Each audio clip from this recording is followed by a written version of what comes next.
Hey guys, welcome and welcome back to Holly's Hearth Space, where we identify, transmute, and alchemize our soul's lessons by thinking with the heart and healing with the mind. As we go through our life's journey, from time to time we come across people where we don't necessarily see eye to eye with them.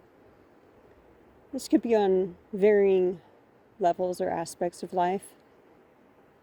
Some of these things we may consider common sense or intrinsic values or virtues that we would expect others to share with us.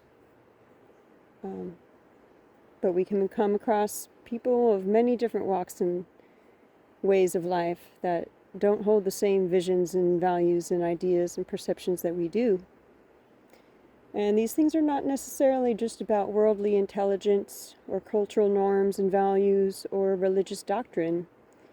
They could simply be the fact that we're all born into our physical vessels with our souls carrying different comprehension levels and different capacities in that lifetime of what level we're going to be reaching in terms of our spiritual comprehension, our ability to become harmonious and compassionate and loving and vibrating in sync with all things.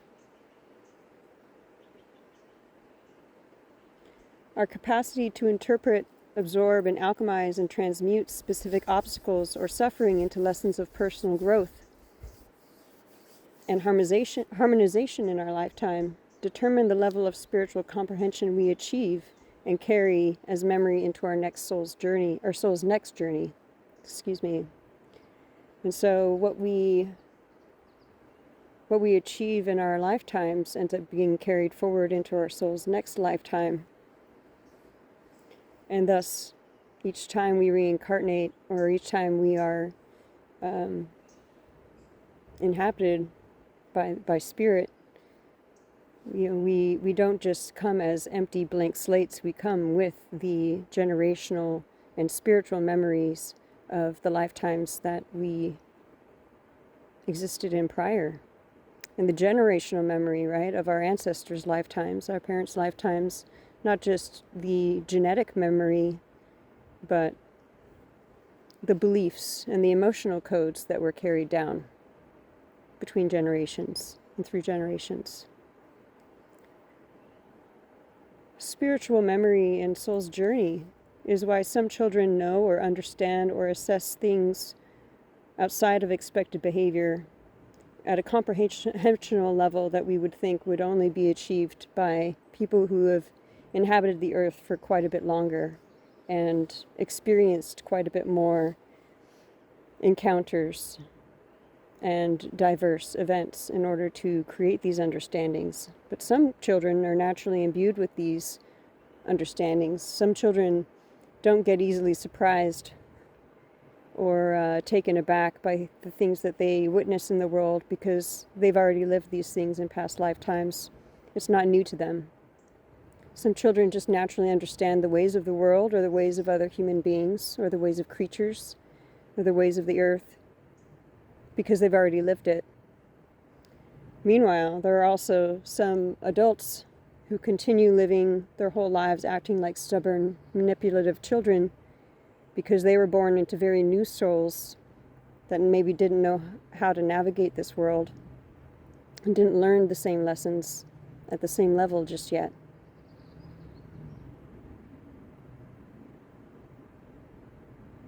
We're born already carrying a certain capacity of comprehension. Whether we're able to verbalize or understand this as we grow into our lives or not. We have a certain comprehension, and we may or may not ever come to recognize or know that it even exists within ourselves. But we also carry a certain capacity through our life to either remain at that same level we were born into, or to ascend to a greater level of harmonization and wisdom with the natural principles of the universe, or to even allow the pain and the suffering and the resentment to steadily degrade us and defile us until we are left at a lower level of spiritual comprehension than we came into this world with. Again, how we learn the capacity to grow out of prior limited thought constructs determines the potential expansiveness of our comprehension, our ability to navigate and overcome the lessons that are inherent in all the archetypes of our soul's journey, our life paths take from birth to death. We're not all expected or even designed to complete the archetypes of our soul's journey from beginning to end within one lifetime span, one physical lifetime. Our soul may have started as a newborn babe long before our physical form of this life became inhabited. Or our soul could be fairly new in a novice world, and we start this life with more to learn, with less understanding, with more naivety, or more tendency to be shaped and influenced by outside forces from our world, because we haven't necessarily, as a spiritual being, formed lessons and formed constructs and ways of maneuvering yet.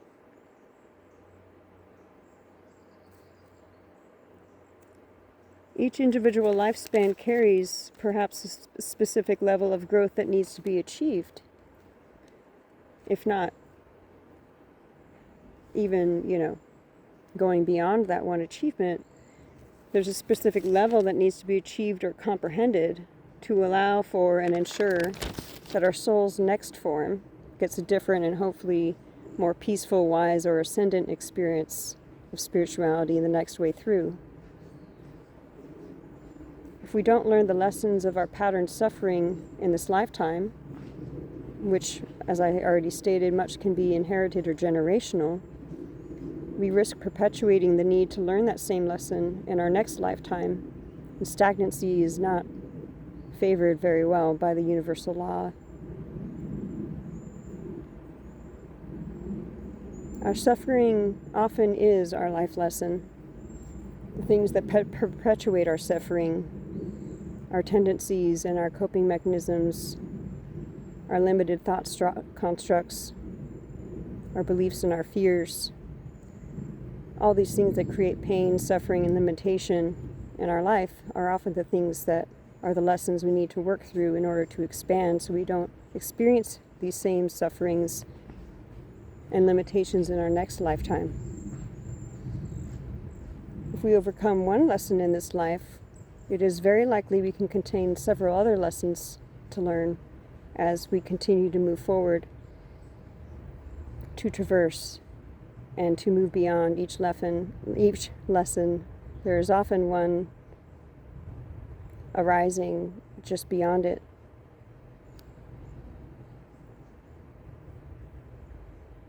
Many of these lessons abide by and are meant to teach the universal principles that govern our universe, to walk the path of understanding and embodying these principles, such as mentality, attraction, assumption, or polarity.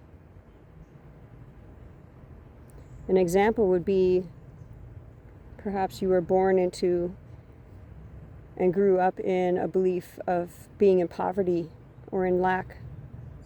This could be lack on a material basis, a financial basis, an emotional basis, or characteristic basis, personality basis. A belief that you don't have enough, that you are not enough, that you won't be capable of enough, that you can't achieve enough, that you don't have access to enough to achieve what you would like. These are all beliefs of poverty and lack. They can be generationally imbued, or they can just come from a spiritual comprehension level of the universal principles of being what you believe and attracting what you believe. So one of the lessons could be that the more you believe you are surrounded by lack and poverty, the more that is what you will experience, and that is what you will embody, and that is what you will attract, and that is what you will expect out of the universe, and that is what you will perceive. And so the lesson would be breaking out of this cycle, learning how to master your thoughts and your expectations to foster a new and better life result for yourself. The lesson of using these universal principles to break out of the cycle of poverty and lack, to break out of the belief that's all you can experience, and then embodying an alignment with something other than that, embodying the alignment with abundance, embodying the alignment with proliferation and wealth and health and harvest and growth. Other examples beyond poverty and lack could be beliefs about your own body acceptance, beliefs about relationship and commitment issues, beliefs about substance abuse or depression. Not just beliefs, but the entrapments that force us into these cycles without us even being necessarily aware that these are the beliefs that we hold, or the things that we hold ourselves to, thinking that we can't get out of them, that we don't have the power or the will or the support or the love of the universe to achieve these things. These are all different lessons within a lifetime to overcome, to transmute, to alchemize, to become bigger and better versions of ourselves, so that our next opportunity in our soul's journey doesn't have the same patterns occurring over and over again, causing the same suffering and the same pain. Now, we're not all given the same opportunities or the same information or inspiration or starting points for our comprehensional journeys in our lifetimes. We get frustrated when we can't see eye to eye. We question how others could be so blind or could see so differently, or we question how we can't see differently or how we could have been so blind. But we have to remain true to understanding that every physical life starts at a different point in a soul's journey. They may not have the same starting point as you.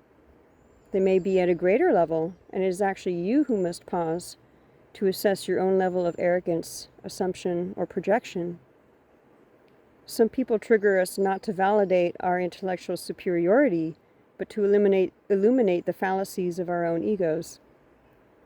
Many times the fallacy is believing we're spiritually or intellectually better or more intelligent or more understanding than others, because we tout the path of harmony and non-judgment, while simultaneously judging and spreading hate for those who are not exactly on our same level at that exact same time.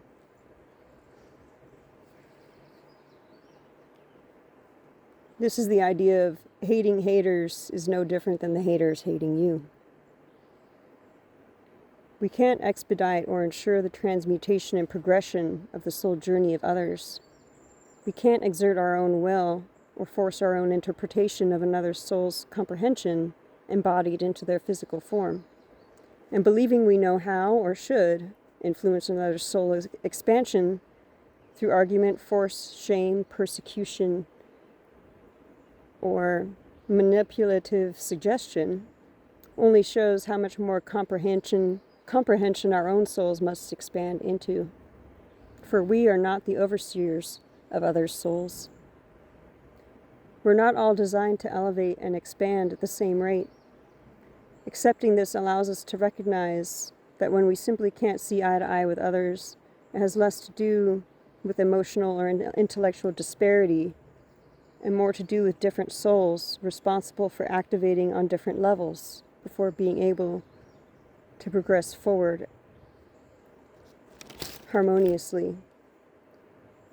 When two souls are in sync with the same resonant comprehension, feelings of belonging, understanding, and kindred upliftment naturally occur.